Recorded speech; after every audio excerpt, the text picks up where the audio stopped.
पहिल्या म्हणून तर बोलतो मी, आत्मा हरवलेल्या लोकांच्या अंतरात्म्यातून आवाज येतो का? मग 2019ला तुम्ही म्हणाला तेच मी विचारतोय, तेव्हा अंतरात्म्याचा आवाज कुठं होता?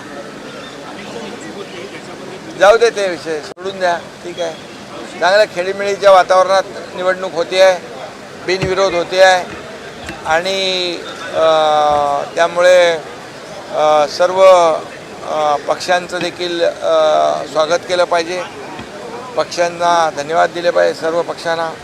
आम्ही देखील शिवसेना, भाजप, महायुतीने, राष्ट्रवादी महायुतीने अधिकचा उमेदवार आम्ही दिला नाही आणि त्यामुळे ही निवडणूक जी आहे बिनविरोध खेळीमेळीच्या वातावरणात होते, हे चांगलं आहे. तुम्ही अधिकचा उमेदवार दिला तर अडचणी वाढू शकेल म्हणून उद्धव ठाकरे रिंगणात उतरले नाहीत, कारण अपेक्षा होती एकनाथ शिंदे देतील उमेदवारी.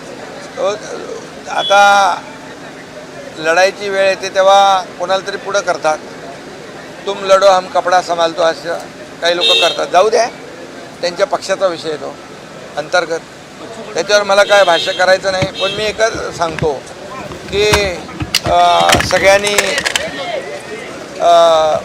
समंजसपणाची भूमिका घेतली, काँग्रेसने देखील घेतली आणि म्हणून ही निवडणूक बिनविरोध होती आहे. धन्यवाद.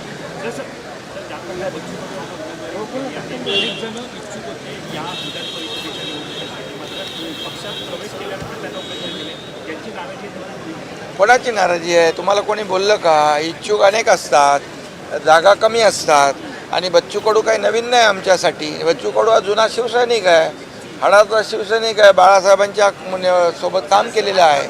आणि जेव्हा आम्ही निर्णय घेतला उठावाचा, जे धडाडीचा निर्णय, राज्यामध्ये जे काही इतिहास घडला, त्यावेळेस देखील बच्चूभाऊ आमच्याबरोबर होते.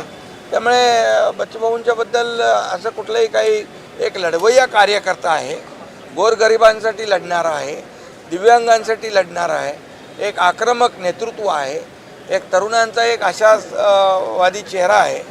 त्यामुळे आमचे दोन्ही उमेदवार जे आहेत, एक आक्रमक लढणारा नेता आहे, दुसरा आमचा संयमी अनुभवी नेता आहे.